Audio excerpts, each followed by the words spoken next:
السلام علیکم ورحمۃ اللہ وبرکاتہ۔ وعلیکم السلام ورحمۃ اللہ۔ مطلب یہ ایک یہاں حدیث نظر سے گزری ہے جس میں بتایا کہ جو ہمارے ہر انسان کے ساتھ کاتبین ہوتے ہیں، اس کے مرنے کے بعد ان کاتبین کو نہ وہ آسمان پہ جاتے ہیں نہ وہ بلکہ بندے کی قبر میں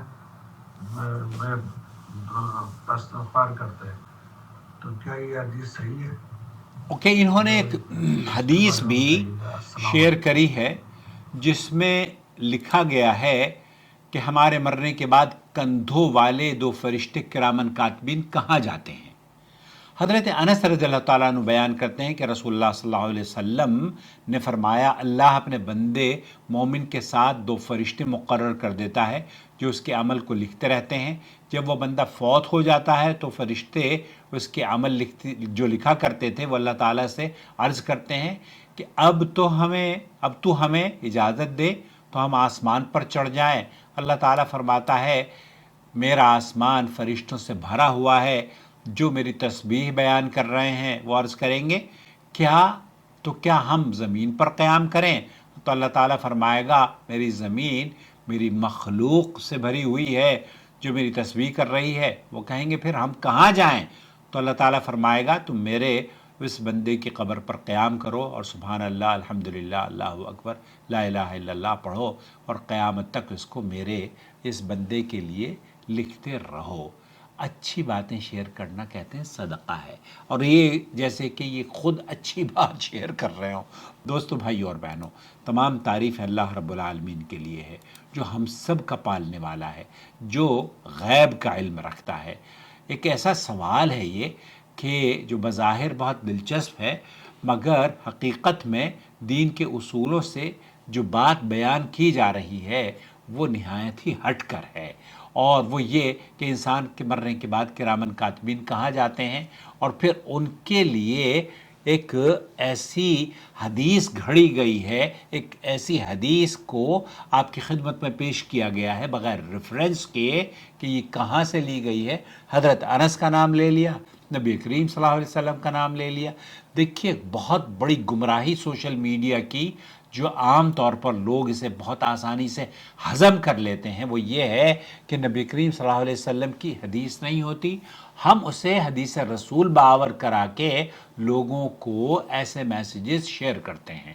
دوسری گمراہی یہ ہے کہ حدیث رسول ہے لیکن جہالت کی بنیاد پر ہم اس کا انکار کرتے ہیں۔ یہ دونوں کی دونوں نہایت ہی خطرناک حرکت ہے، اور عام طور پر عوام تو اس میں ملوث ہے کہ جھوٹی حدیثوں کو وہ نقل کرتی ہے، لیکن جو یوٹیوبر اور فیس بک پر مولوی اور اپنے آپ کو دانشور بتانے والے مکہ مکرمہ کے ایک، جیسے میں نے پچھلے دنوں بتایا تھا آپ کو، مکہ مکرمہ کے ولاگر ہیں مدینہ میں، اور ادھر ادھر جا کر بہت سارے لوگوں کو دین کی باتیں بھی بتاتے ہیں، کھانا کھانا بھی سکھاتے ہیں۔ نبی کریم صلی اللہ علیہ وسلم کی طرف جو صحیح حدیث ہے اسی کو کہہ رہے ہیں کہ یہ نہیں ہے، ایسا نہیں ہے۔ تو یہ نہایت ہی خطرناک بیماری ہے۔ اس خطرناک بیماری سے لوگوں کو علاج کی ضرورت ہے، اور علاج کیا ہے؟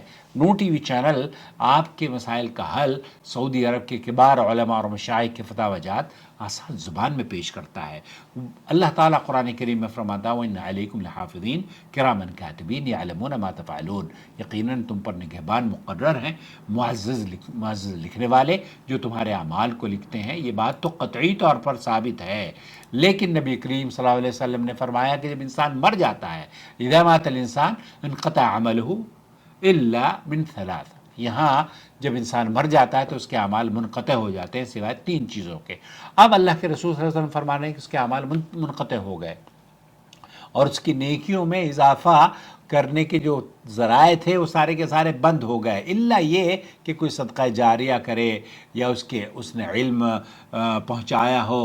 وہ لوگ جو کہ بے علمی یا بے دینی یا ایسی ویڈیوز اور ایسی پوسٹ سماج میں عام کر رہے ہیں جو کہ جھوٹ پر مبنی ہوں، تو ان کا ٹھکانہ تو من کذب علی متعمدا فلیتبوأ مقعدہ من النار کے زمرے میں آتا ہے۔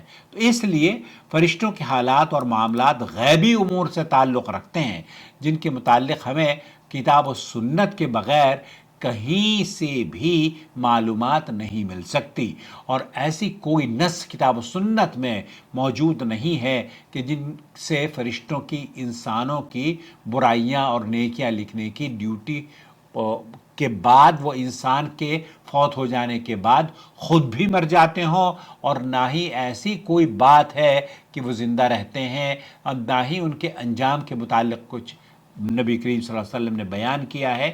یہ سارا معاملہ اللہ تعالیٰ کے سپرد ہے، اور جس چیز کا سوال کیا گیا ہے یہ کوئی ایسی چیز بھی نہیں ہے کہ جس کا جاننا ہمارے لیے بہت ضروری ہے۔ اس سوال کے جواب کے ساتھ ہمارے کسی عمل کا بھی کوئی تعلق نہیں ہے، اور نہ ہی عقیدے کا تعلق ہے، بلکہ عقیدے کی خرابی اس سے ظاہر ہوتی ہے۔ لہذا ایسی چیزوں کے بارے میں سوال کرنا فضول ہے۔ اس لیے ہم سائل کو نصیحت کریں گے کہ بے فائدہ امور کے متعلق بحث و مباحثہ اور ایسے سوالات نہ کریں جو کہ آپ کے لیے نقصان دہ ثابت ہوں۔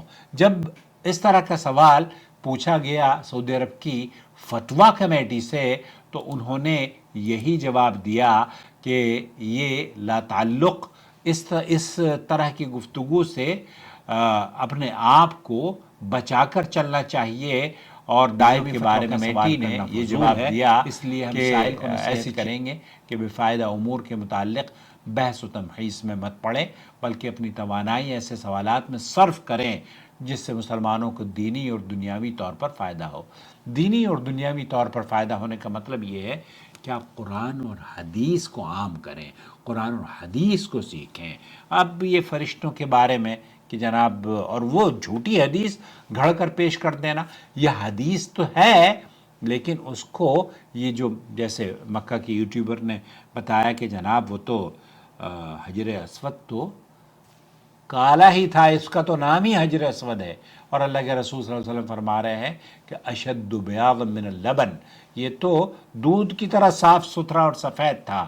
اب آپ یہ بتائیے کہ اس طرح کے دانشور انٹلیکچوئلس کی جب آپ ویڈیوز دیکھیں گے اور واہ واہ کریں گے تو آپ کو اپنے ایمان اور عقیدے سے ہاتھ دھونا پڑے گا۔ اس لیے ہر چیز جو سوشل میڈیا پر آپ تک پہنچتی ہے بغیر تحقیق کے اسے تسلیم نہ کیا کریں۔ کیوں؟ کیونکہ یہ جھوٹے کی نشانی، اللہ کے رسول نے فرمایا جھوٹے کی نشانی یہ ہے کہ جو بھی بات انسنی ادھر ادھر سے اس کے پاس آ جاتی ہے وہ اسے لوگوں تک پہنچانے کی کوشش کرتا ہے دین سمجھ کر۔ یہ دینداری نہیں، یہ بے دینی ہے۔